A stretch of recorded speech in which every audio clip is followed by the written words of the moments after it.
You know what? I'm going to go to a Laker game tonight. You're going to a Laker game? Yeah, I've never been to one, and I remember one time I went. I know you're gonna blow be maybe you won't remember, but I remember being a little kid going to a Laker game with Uncle Danny. Oh, hmm. Isn't that crazy? I mean, I was little. I'm sure mom was there, and maybe even dad, but I remember Uncle Danny being there. See what I And just sent you? let me see now. Hold on. I can't believe you've never gone. Since then, they've had so many Dude, good. I don't remember going. We never went with dad, right? Or we never go when we were teenagers during showtime, did we? I don't remember. I I've saw him gone. on TV all the time. I've Did you? I've gone. I've gone to watch those. I saw them play the Bulls with Jordan. I went Really? with Paul to see Magic, Kareem go up against Jordan, Pippen. Yeah, that's when I became a Jordan fan. Okay. Okay. Um, but I've seen them with Shaq and Kobe.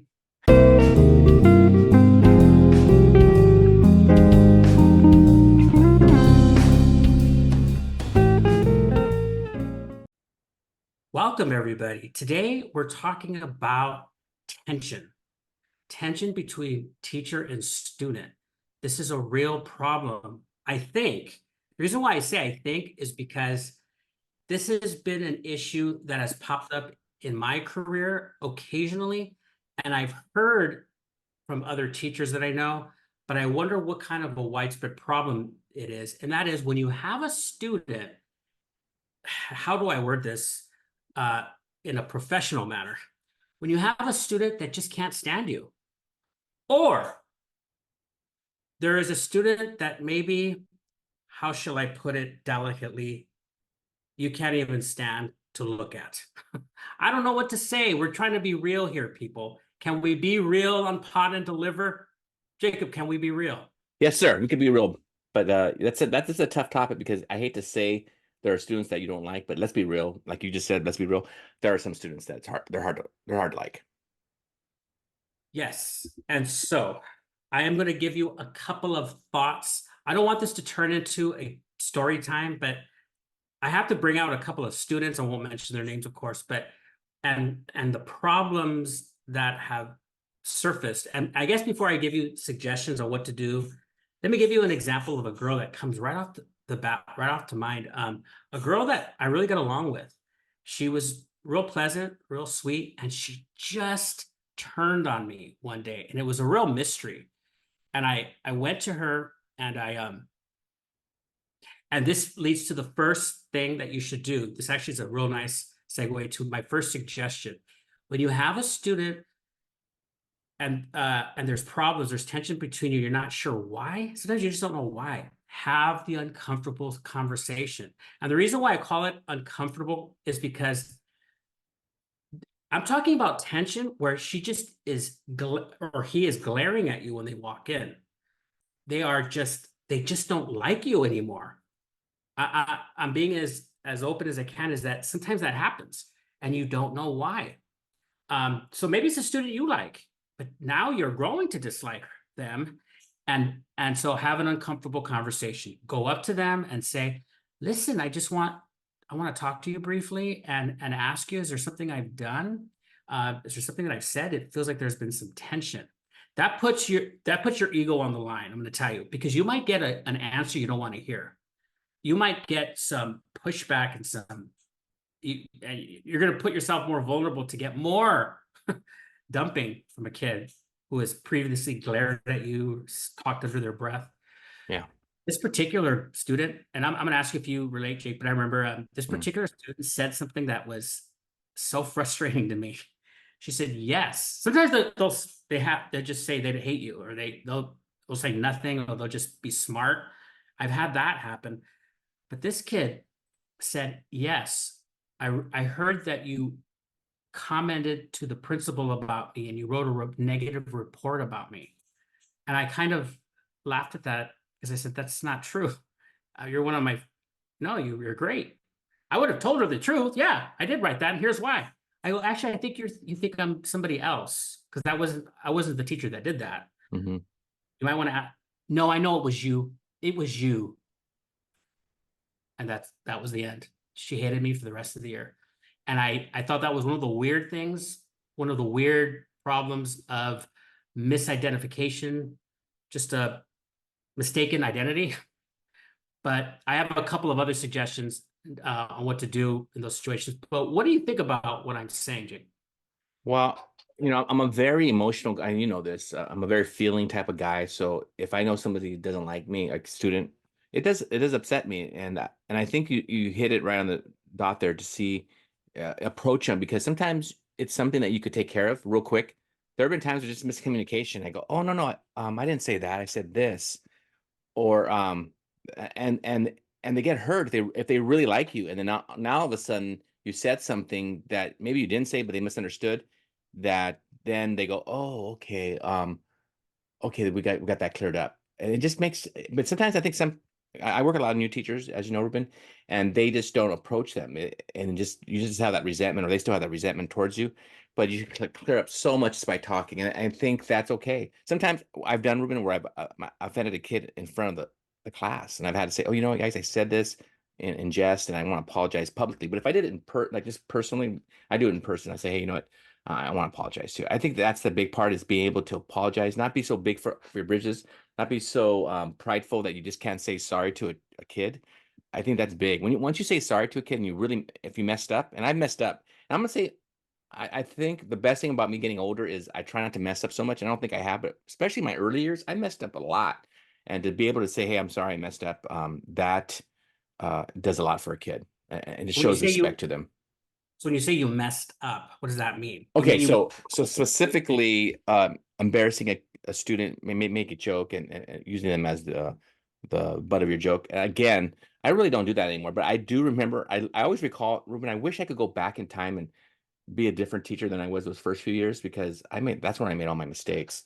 And I see a couple kids' faces, and I remember this one kid, who, I teased, and it just really embarrassed him. And I remember having to say to the class, I'm so sorry, guys, I shouldn't have done that. But um and I remember restoring that relationship with the kid. I remember the kid not liking, being really upset with me. And then once I apologized, and really he could tell I was truthful and I was being honest, I think it really spoke to him, because I didn't have trouble after that. But like I said, I wish I could go back in time, because I just did that a few uh, times, and I'm embarrassed by it. and I think maybe to analyze your intention, maybe your intention was just to be funny or be entertaining. So one of Yes. the things that we can replace that with, because it's very easy to go out and you have an audience full of people that you can roast. I get it. I've done it too. But one way we can get them to laugh is to turn it back on us. And we could do self-deprecating humor. My students love it. And I'll talk about my three wives. Oh, you sound like my third wife. And the whole class is shocked, and they go, "You have three wives?" I go, "What, this decade? Or what are you talking about here?" And I turn it into back to my failures as a husband, but then later I go, I've never been married. But the self-deprecating thing is has been useful to me because I've also been sarcastic. So that's good. That's a good point. But I will say this, can I just also add that I've learned not to be so sarcastic. I mean, I just don't. I'm just not that way anymore. In my everyday life, of course, I'll go back to that sometimes. But with the kids, no way, man. They just don't need that. They just need somebody they can look up to. And I try to be that person. And I think I'm starting to see them in the way they look at me. Before I was a young guy, like a brother or a older like a father figure. But now I think I'm getting to the grandpa figure. So but that's okay. I kind of embrace that now. Like it's a respectful behavior between them and me, and I like that. Very good. So I want to talk about number two that I considered about how to deal with student teacher tension. And you mentioned it already. You said, don't, I thought about this and you mentioned it, don't hold resentments. You have to maintain your integrity as a teacher because ultimately these are children. Some of them are older children and even young men and women, I would call, but they're still technically under your care and they're younger, much younger. So remember, much younger people are going to act much younger. You have to maintain that integrity. And if do your best to ignore the small things like the rolling of the eyes. Um, the the stuff under the breath.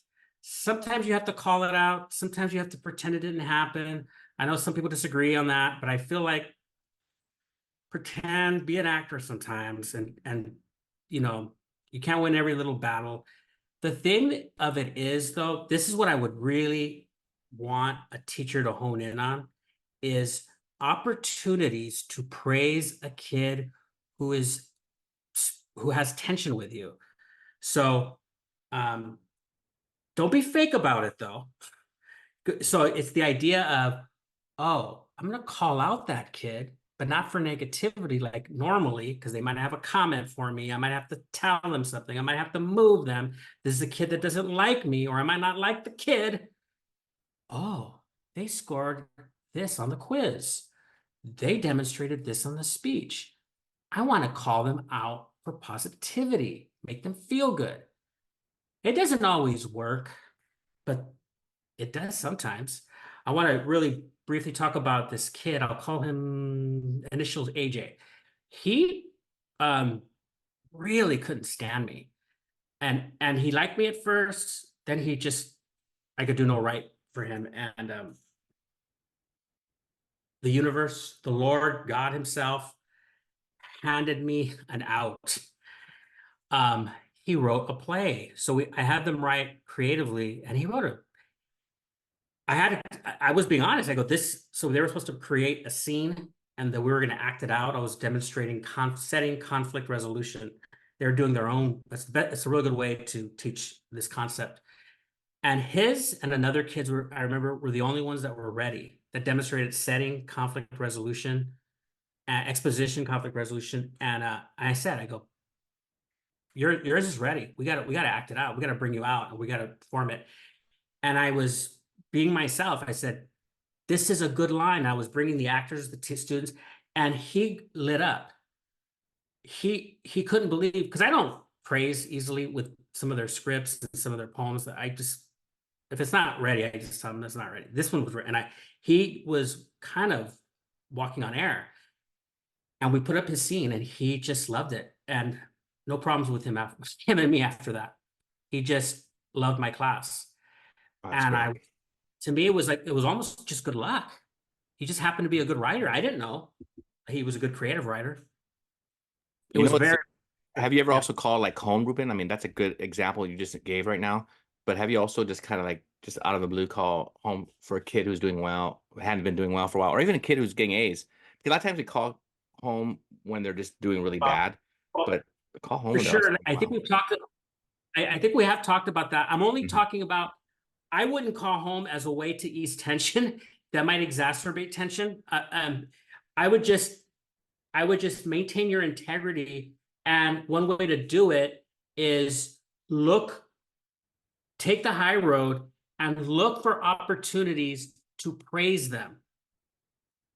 And a lot of times they're in it's in the work that they're turning in is my thing. But Right. is your answer in a way just calling home and Well, kind no, of I'm just saying that's a one way to do it if they're doing well and they maybe hadn't been done well. They hadn't been doing well in a while, and let their parents. Because sometimes the parents will go, "Wow, I haven't gotten a phone call like this before." It's usually that they're doing bad, and so sure, get you know yeah, be like absolutely. that. Call them when they're doing well. Certainly at that point when they're doing well, they went from tension.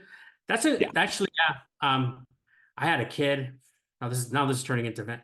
I had a kid who so so inappropriate, real smart kid, top student in my class, but just rude. And I would just send emails out to mom. He said this today. I'm so sorry. I'm so sorry. She used to send me Christmas cards and Starbucks cards. She was through her son. Her son would give it to me. He was just a real. His parents are so good, but he's real smart. Sometimes when you're too smart, it manifests itself in behaviors. You know, and he just changed and he became a leader because he was so good. I used him to help Okay. other kids. He was that smart. He was that good. And I go, can you be the leader in that group? Can you help them? Because you understand. I'm about to say his name. I don't want. Maybe I won't say his name. But he's still at the school. But and I just relied on him, and I was like, oh my God, please don't. You're, you know. and he took charge and he ran the show and he explained and I emailed mom. I go, he's changed. He's good. He's doing really well. He's a leader in my class. So you're right. Good Oh, point. good, good. Yeah, I mean, whatever. I mean, we have all these little tools in our bucket, right? And we just try to use whatever works. And every kid, we can't use everything for every kid the same way, right? Because as you know, they all have different personalities, and one kid you could be kind of smart with, but other kids you can't because then they'll be offended by it or so forth. But it's just a way of just learning your kids too, looking and also learning their backgrounds. It's always good to look at their backgrounds regarding issues that they might have with other teachers, but not letting that affect how you're going to react with them, but at least know a little history of them. Yeah, absolutely. And Jake, did you just say we have tools in our bucket? Or tool chest. Is that how they say it? Tool chest? How do they say Tools in it? our tools in our tool belt? Tool belt. As you could tell, Ruben, I probably have never done much housework regarding fixing things. I try to do some fixing, but You don't have to I do housework. You just have to or know the English tool. language. Just know the English language. Thank you, Rube. We Why appreciate you. people tune in. This is why people tune in. The last thing I Because of want to me making mistakes all the time. That's a, that was so glaring. I had to come on. We had to talk. We can't. all right, Again, I'm but not going to leave that one alone. I will say one last thing that it's another opportunity to address something that we've talked about in the past, or at least I've talked about and what I do. Give space between you and that student. The universe has told you that there is a disconnect somewhere between you and this kid with tension. I would do as much as possible as to bring space between. They need a break from you. You need a break from them. Put them in groups. So the kid that I was just yeah, mentioning who did well with the writing, um, I have this I had this option. Some people don't have this option, but I was able to put him in with the support staff, an aide, and they were in their own group, and I didn't deal with him for months. That helped. I gave him a break from me because I mean, I'm talking and he's rolling his eyes, he's sighing, he's cuss word. I mean, that's what he hated me. The kid that actually turned around and started doing well. Um, and I put them in groups. They're just dealing with either a staff. I suggest everybody do this anyway. You put groups that belong together and you assign one person in charge of getting that group to turn in the work. It might be a reading passage you're doing. It might be a worksheet, an analysis page. Everybody has an assignment. You're not really dealing with the kid like that. So give opportunities for space. We're human beings. All of us have had teachers we don't like. I do that in That's my real. married life too, Ryan. I mean, Ryan, Ruben. I know you hate me. Where I give Kimberly some space, right? Like I know you probably that surprises you because I'm really, a nice, funny guy, but she needs a break from me once in a while. So, who'd have thought? Who'd have thunk it? Anyway, I think these are all some good. I think these are some good tools that we have used. I hope you got something out of this. It doesn't always have to be tense. It could be pleasant. Just have to do a couple of things differently. Thank you, everybody, and we'll talk to you next time. Bye bye.